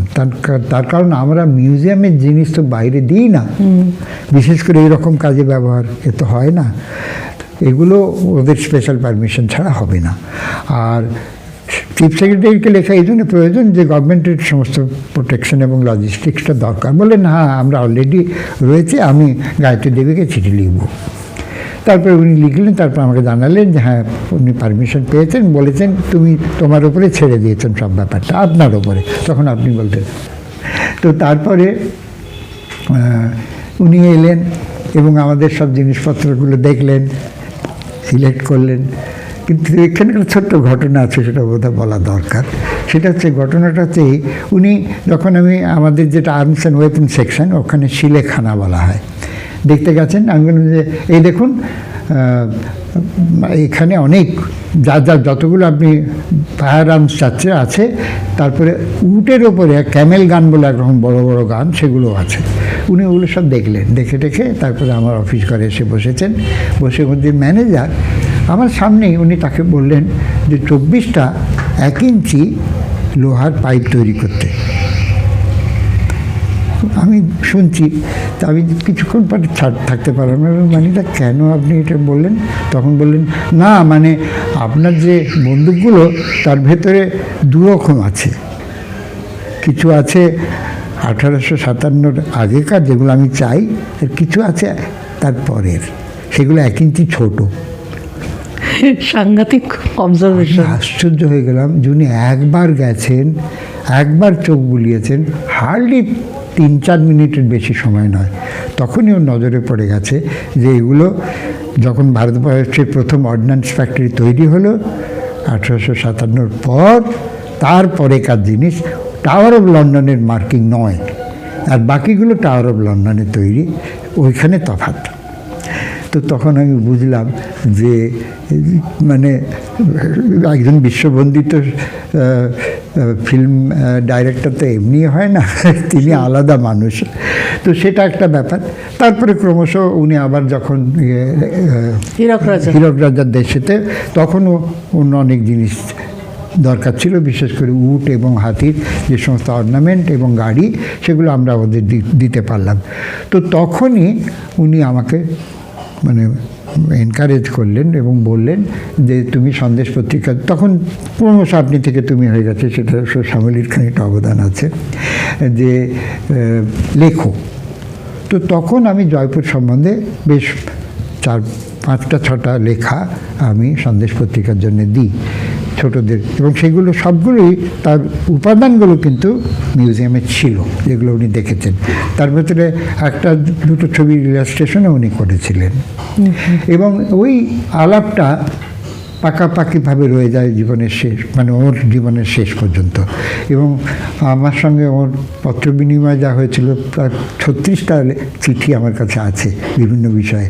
আমি যখনই যা কিছু লিখেছি বা পাবলিশড হয়েছে, সেগুলো বিশেষ করে দেশ পত্রিকার লেখা বা আমার পাবলিশ করা মিউজিয়ামের জিনিসে উনি খুবই আগ্রহ প্রকাশ করেছিলেন।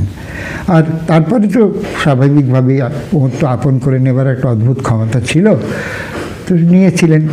সে বিষয়ে আমি খুবই সৌভাগ্যবানের কথা স্বীকার করি।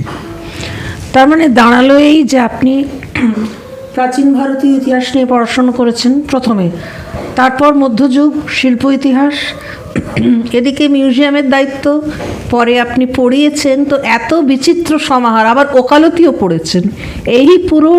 এইটা কি করে সম্ভব হলো, এত কিছুর সমাবেশ?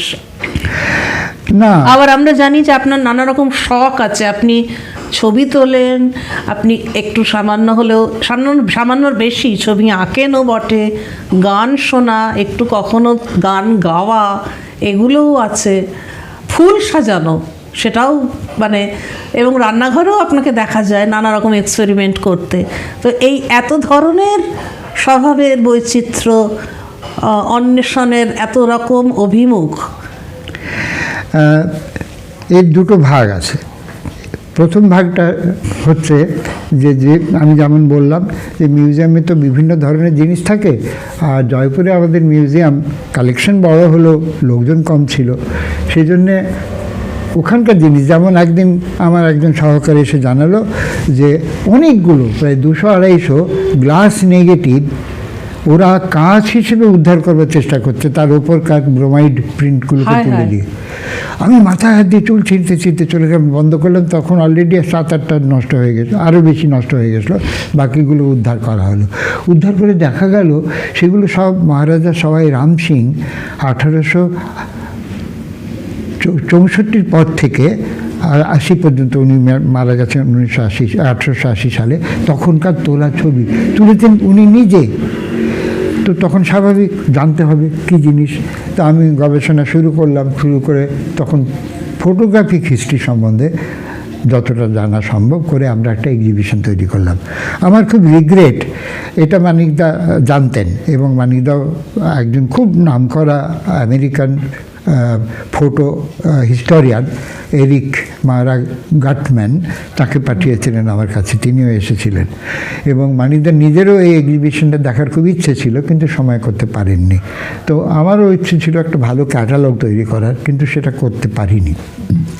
তো তাতে যেমন ত্রিপুরার মহারাজা কিংবা মহারাজা সবাই রাম সিং, বেঙ্গল ফটোগ্রাফিক সোসাইটি, তারপরে কলকাতায় যে সমস্ত নতুন ইউরোপিয়ান ফটোগ্রাফার এলো, ডাগুরা টাইপ থেকে সব রকম, এই যে ইতিহাসটা, এটা তো আমাদের দেশে তখন কোনো আলাদা ফটোগ্রাফিক মিউজিয়াম ছিল না।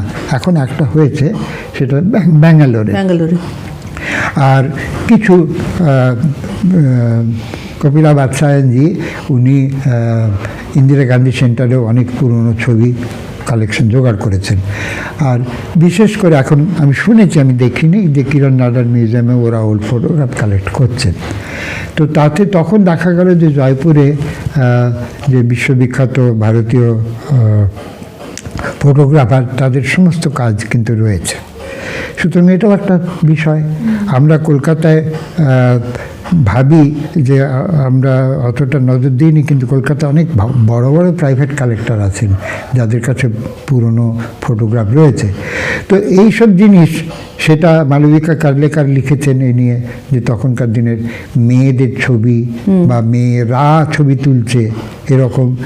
তারপরে আপনারা তোমরা জানো বোধহয় যে কফি হাউসের ওপরে একটা ছোট জায়গা আছে যেখানে সি গুহর স্টুডিও জিনিসপত্র রাখা আছে।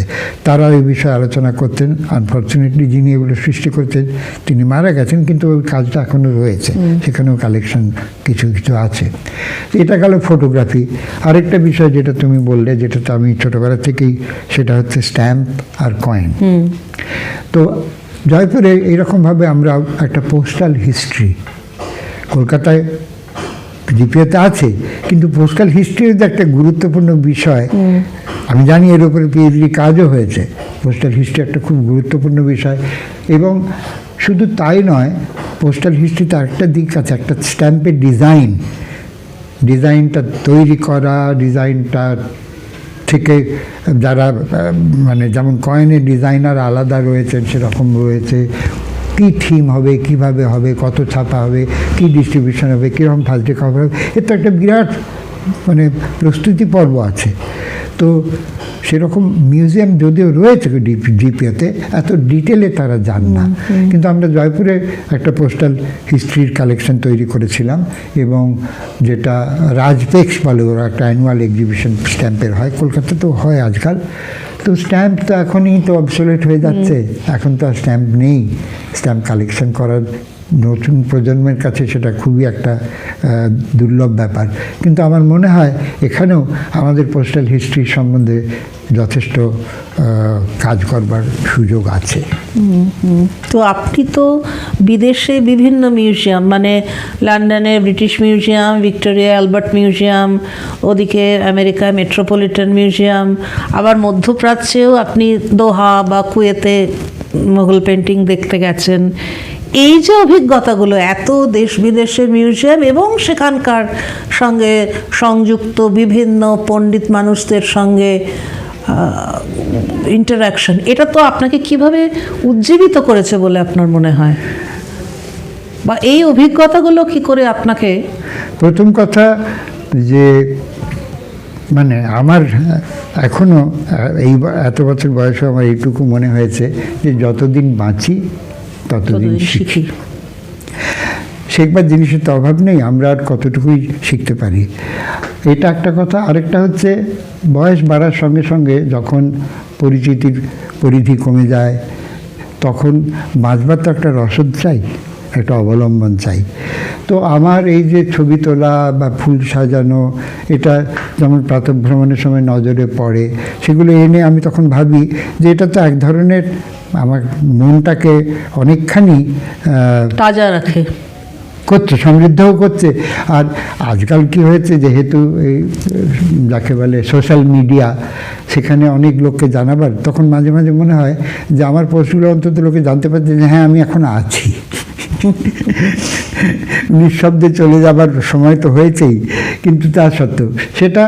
আর তাছাড়া বিদেশে যাওয়ার যে সৌভাগ্য, সেটা কিন্তু সত্যি সত্যিই আমি খুবই সৌভাগ্যবান। তার কারণ এরকম সুযোগ তো সচরাচর পাওয়া যায় না। তো কোথাও গেছি হয়তো বক্তৃতা দিতে, কোথাও গেছি 3 মাস কি 6 মাস কি 1 বছর কি 1.5 বছরের জন্যে নিবিড় গবেষণা করবার কাজে। তো সেগুলো তো স্বাভাবিকভাবে, শুধু যে তাদের সঙ্গে তাদের কালেকশন দেখেছি তা নয়, তাদের সঙ্গে আলোচনা করা, এবং তাতে তারা একটা জিনিস করে যেটা আমরা অনেক সময় করি না। আমাদের মিউজিয়ামের একটা মস্ত বড় মানে ড্রব্যাক, সেটা হচ্ছে আমরা লোককে জিনিসপত্র দেখাতে চাই না। আমরা কালেকশন করে রেখেছি যেন আমাদের পৈতৃক সম্পত্তি, কুক্ষিগত করে রাখা। এবং সেটা যে কত বড় অন্যায়, মিউজিয়াম কেন জিনিসগুলো রাখা হয়েছে, যদি আমরা লোককে দেখতেই না দিলাম, যদি তাদের সেগুলোকে উপাদান হিসেবে গ্রহণ করে তার থেকে নতুন নতুন গবেষণার পথ খুলে দিলাম, তাহলে রাখার তো কোনো মানে হয় না। শুধুমাত্র হেরিটেজ বলে তো নয়, হেরিটেজটা কীভাবে রয়েছে, এবং সেটা যতক্ষণ পর্যন্ত না মানে ছড়িয়ে দেওয়া হচ্ছে, ততক্ষণ পর্যন্ত তার মূল্যায়ন সম্পূর্ণ হয় না। সেটা অত্যন্ত প্রয়োজন। সেটা ওসব দেশে ওরা কী করে, আমরা যখন যাই তখন আমরাই যে শুধু দেখি তা নয়, ওরাও আমাদের কাছ থেকে অনেক জিনিস জেনে নেয়, জানতে পারে। আর ওরা যেন সাহায্য করার জন্য মুখিয়ে থাকে না হ্যাঁ, একেবারে। আর এই কালচারটা তো আমরা একদম পাই না, না এটা বরং একটুখানি উল্টো। আমাদের ধারণা হয়েছে ওরা আমাদের জিনিসপত্র শিখে নিল, কিন্তু আমরা কতটুকু পারি সেটা তো ভাবতে হবে। আমরা তো সব পারি না, আমাদের পক্ষে, একজন মানুষের পক্ষে তো সব জিনিস জানা বা জানানো সম্ভব নয়। সুতরাং সেগুলো অবশ্যই আমার দৃষ্টিভঙ্গিকে আরও অনেক তার ভেতরে পরিবর্তন এনেছে এবং সমৃদ্ধ তো হয়েইছি। এবং আমি চেষ্টা করি, এখনও এই বয়সেও আমার লেখনী স্তব্ধ হয়নি, তাই যতটা পারি, যেভাবে পারি সেটাকে বিতরণ করবার তো জন্য চেষ্টা করি। আপনি তো মানে গবেষণামূলক প্রবন্ধ তো লিখেইছেন বহু, কিন্তু জনপ্রিয় লেখাও লিখেছেন, আবার সন্দেশে ছোটদের জন্যেও লিখেছেন। মানে গবেষণামূলক লেখার মধ্যেই নিজেকে আপনি শুধু আটকে রাখেননি। না। এটা কেন আপনি, সেটা আপনি কিছুটা বললেনও যে আপনি নিজেকে ছড়িয়ে দেওয়ার চেষ্টা না, করেছেন। আমি সত্যি কথা বলতে গেলে কি, আমার উদ্দেশ্য কোনো একজন তাত্ত্বিক একাডেমিশিয়ান হওয়া নয়, আমার সেই যোগ্যতা নেই। আমি মনে করি যে আমার কাজ হচ্ছে গল্প বলা, এবং সেই গল্প আমাদের অতীত এবং সেখানকার যে সমস্ত সমৃদ্ধি, তার যে রকম মানে কি বলবো এক্সপ্রেশন হয়েছে আর্কিটেকচারে, আর্টে, টাউন প্ল্যানিংয়ে, মেটেরিয়াল ইউজ করার প্রতি, টেকনোলজিতে, সেই সব জিনিসগুলো না জানালে লোকে জানবে কি করে।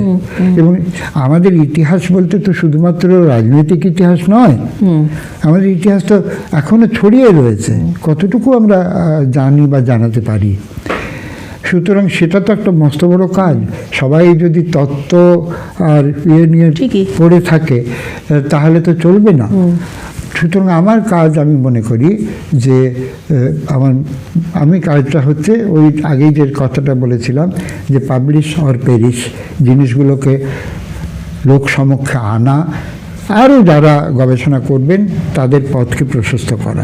তারা বুঝতে পারবেন যে কোথায় কী উপাদানটা রয়েছে। যেভাবে আমি লেখাপড়া করেছি সেভাবে পরের প্রজন্ম আমাদের দেশের সংগ্রহ থেকে তারা আরও নতুন কাজকে এগিয়ে নিয়ে যাবে। আমি মনে করি এটাই সবচেয়ে বড় দায়িত্ব আমার, এবং সেই দায়িত্ব আমি পালন করার চেষ্টা করি। তো আপনি তো জওহরলাল নেহেরু বিশ্ববিদ্যালয়ে পড়িয়েছেন, আবার শান্তিনিকেতনে কলা ভবনে পড়িয়েছেন, সেও প্রায় 30 বছর হয়ে গেল। এবং শান্তিনিকেতনের অনেক পরিবর্তন, অতটা হয়নি, একটু কম বোধহয়। তো এতদিন শান্তিনিকেতনে থাকছেন, সেটা বোধহয় শান্তিনিকেতন, তুমি ঠিকই বলেছো, প্রায় 30 হতে চলল। জওহরলাল নেহেরু আর একটু পরে। তো এই যে আপনার অধ্যাপনা জীবন এবং শান্তিনিকেতন জীবন, শান্তিনিকেতনের বদল, আমি আরম্ভই করেছিলাম যে কথা নিয়ে যে আমি চেয়েছিলাম শিক্ষক হতে। তো এখনও তোমরাই তার প্রকৃষ্ট উদাহরণ। আমি একদিক থেকে শিক্ষক রয়েই গেছি। এখন আমার শিক্ষাটা তো ক্লাসরুমের ভেতরে সীমাবদ্ধ নয়, তাই জন্য আমি তোমাদের মতো ছাত্র পাই।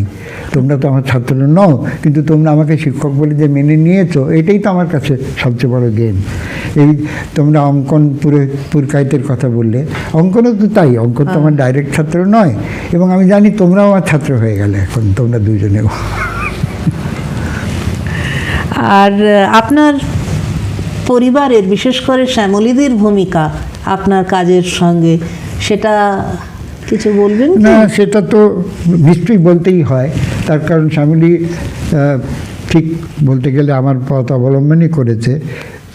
সেও যখন ইতিহাস পড়েছে তখন কলকাতা বিশ্ববিদ্যালয়ের মানে যথেষ্ট ইতিহাস বিভাগের বলতে গেলে সুবর্ণ যুগই ছিল।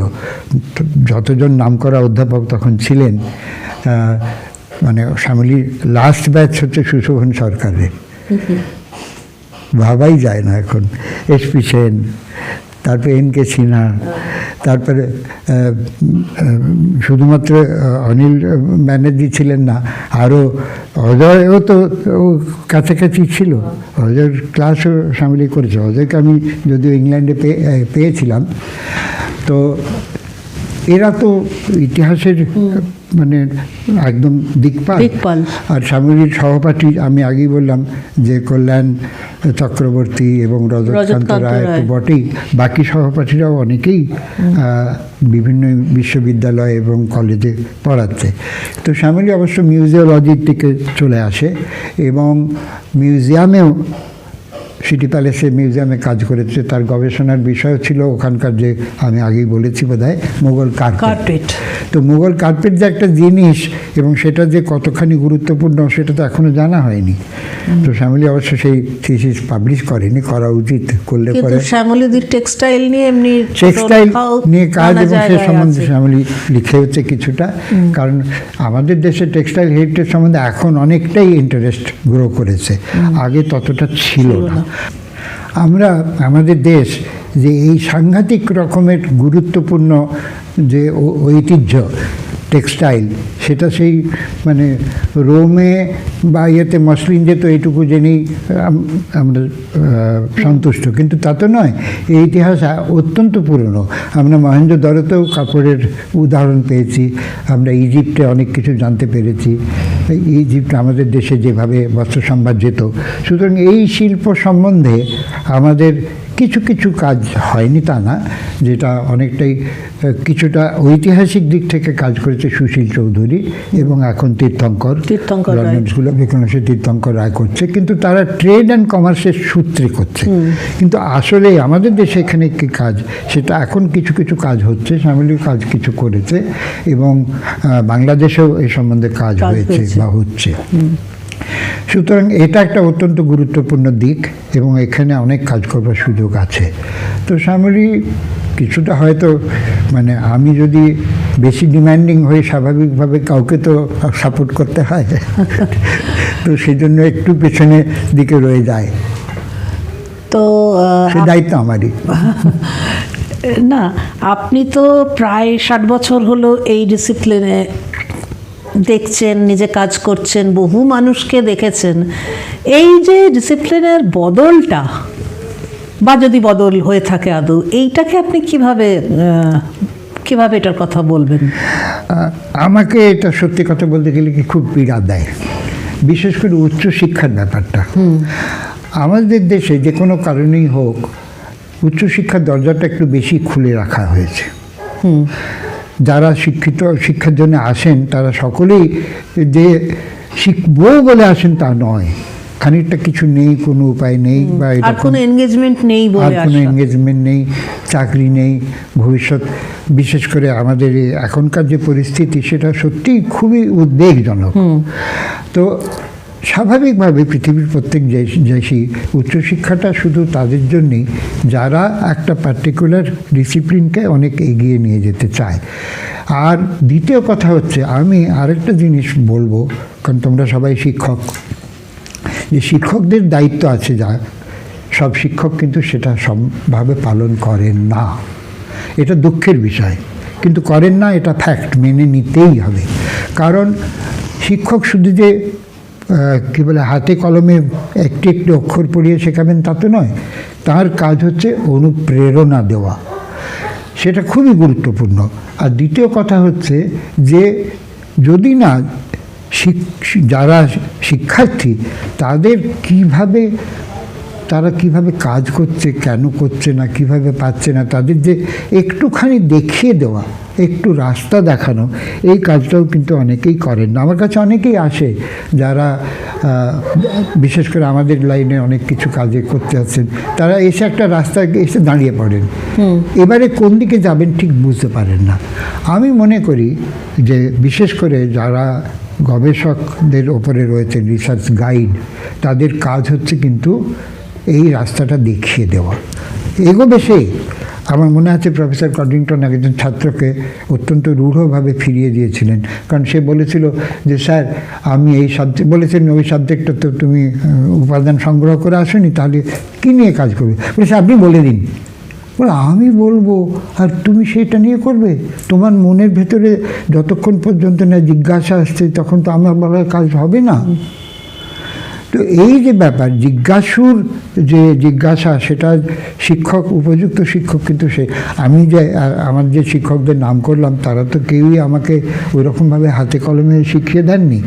তারা কিন্তু রাস্তাটা দেখিয়ে দিয়েছেন, সুযোগ দিয়েছেন, দেখেছেন আমি প্রোগ্রেস করছি কি করছি না, যদি না করে থাকি ঠিক কোন দিকে গেলে হবে, কোন রাস্তা দিয়ে এগোলে আরও আমি এগোতে পারবো, এটা বলে দিয়েছেন। সুতরাং এই যে ব্যাপারটা, তার একটা মেন কারণ আছে আমার মনে হয়, সেটা হচ্ছে একটা গুরু শিষ্য, একটা শ্রদ্ধা এবং স্নেহ যে একটা সম্বন্ধ আছে, এটা অনেক শিক্ষক ভুলে যান। আমি কোনো ব্যক্তিগতভাবে বলছি না, আমি অধিকাংশই হয়তো নয়, অধিকাংশ শিক্ষক কিন্তু তাদের দায়িত্ব সম্পূর্ণরূপে পালন করেন, কিন্তু অনেকে করেন না। আমি মনে করি একজনও, অনেকে যে করেন না, তিনি শিক্ষক হওয়ার উপযুক্ত নন। কেন করবেন না? তিনি এই প্রফেশনে যখন এসেছেন, এটা তো তার দায়, তাকে নিতেই হবে। আর আরেকটা হচ্ছে যে সমস্ত গবেষণাপত্র বেরোয় তারও মান এখন মুশকিল হয়েছে। যে আজকালকার যে সমস্ত নিয়মকানুন হয়েছে, এতগুলো পাবলিশ করতেই হবে, এতগুলো না হলে চলবে না, সেখানে কোয়ান্টিটির উপর নজর দেওয়া হয়, কোয়ালিটির উপরে নয়, কোয়ালিটির উপর নয়। আমার যেসব অধ্যাপকদের নাম করলাম, প্রফেসর এস.কে. সরস্বতী কিংবা ডিপি ঘোষ, এরা পিএইচডি হননি। প্রফেসর সরস্বতী পিএইচডি দিয়েছিলেন, কিন্তু পাহাড়পুরের ওপরে, কিন্তু সে অ্যাকসেপ্টেড হয়নি বলে উনি অভিমানে আর দেননি। কিন্তু ওর আন্ডারে আমি যতদূর জানি অন্তত 200-250 লোক পিএইচডি করেছেন। উনি এতই জ্ঞানী। এখন নিয়মে আটকাতে, এখন উল্টো নিয়মে আটকাতে প্রথম কথা, দ্বিতীয় কথা যারা পিএইচডি করছে তাদের বলতে লজ্জিত হবে। সেই সুতরাং এই যে একটা অবমূল্যায়ন হয়ে গেছে যে ইউনিভার্সিটির হায়েস্ট ডিগ্রির ব্যাপারটা, এর দায়িত্ব শুধুমাত্র শিক্ষকের নয়, অবশ্যই ছাত্রেরও নয়, অবশ্যই পুরো সিস্টেমটাই কীরকম গণ্ডগোল হয়ে গেছে। আচ্ছা, আমরা এবার শেষের পথেই এগোবো। শেষ একটা প্রসঙ্গ, আমরা প্রতিবেশী হিসেবে আপনাকে প্রায় 20 বছর দেখছি। আমাদের যেটা অবাক করে, আপনার পাণ্ডিত্য, কাজ, এগুলো তো আছেই, কিন্তু আপনার নানা বিষয়ে যে আগ্রহ এবং একটা আশ্চর্য তারুণ্য আপনার মধ্যে, তো আপনি শুধু গবেষক অশোক কুমার দাস না, মানুষ অশোক কুমার দাসকে আপনার 90 বছরের কোঠায় আপনি পা দিয়েছেন। সেই অশোক কুমার দাসকে আপনার নিজের কেমন লাগে? প্রথম কথা, যদি আমি একটা জিনিস মনে করি যে কিছুটা অন্তত ফুলফিলমেন্ট হয়েছে, সেটা তো একটা স্যাটিসফ্যাকশান মনের ভেতরে আসে। কিন্তু আমি সবসময় এই 2 বছর আগে যখন ইংল্যান্ডে আমি ডিলিট উপাধি দেওয়া হয়, তখন কনভোকেশনে একটা কথা বলা হয়েছিল, আমাকে কিছু বলবার সুযোগ দেওয়া হয়েছিল। তো আমি ওখানকার যারা পিএইচডি করেছে, কোটল ইনস্টিটিউটের মতো একটা ওই রকম এক্সক্লুসিভ জায়গা থেকে, আমি তাদের কি বলবো? আমি শুধু এই কথাই বলেছিলাম যে চোখ কান খোলা রাখো, আর যে সমস্ত জিনিস, বিশেষ করে চারুশিল্প, কারুশিল্প থেকে আরম্ভ করে অন্য জিনিস যারা সৃষ্টি করছেন, তাদের যে শিল্পী প্রতিভা, সেটাকে অন্তত অনুভব করবার চেষ্টা করো। আমি এখনও তাই বলি সবাইকে যে চোখ কান খোলা রাখো। একটু যেটা আমি শুনেছি নন্দলাল তার ছাত্রদের বলতেন, নন্দলাল তো হাতে কলমে কখনো শেখাতেন না, এবং কারুর ছবি যে কারেকশন করে দিলেন সেটাও করতেন না। উনি বলতেন, যাও দেখো, চোখ মেলে দেখো, দেখলেই তুমি নিজেই। সুতরাং আমার নিজের মনে হয় সবচেয়ে গুরুত্বপূর্ণ বিষয় যেটা, নিজেই শিক্ষিত করা উচিত, এবং সেটা করবার জন্য যা ভালো লাগে, যেটা মনকে একটা মনের ভেতরে একটা সন্তোষ এনে দেয়, সেটা স্বাভাবিকভাবেই তৃপ্তি দেয়।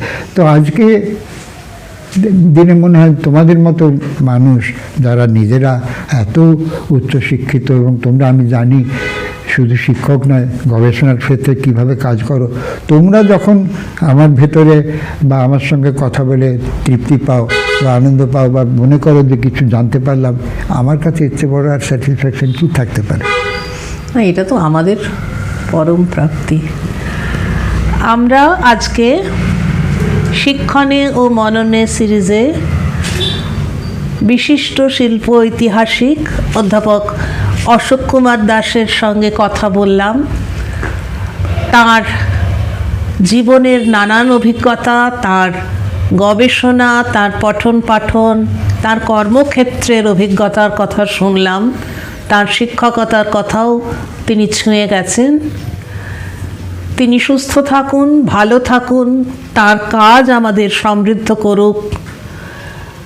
আমরা তাকে আমাদের প্রণাম ও শুভেচ্ছা জানিয়ে শেষ করছি।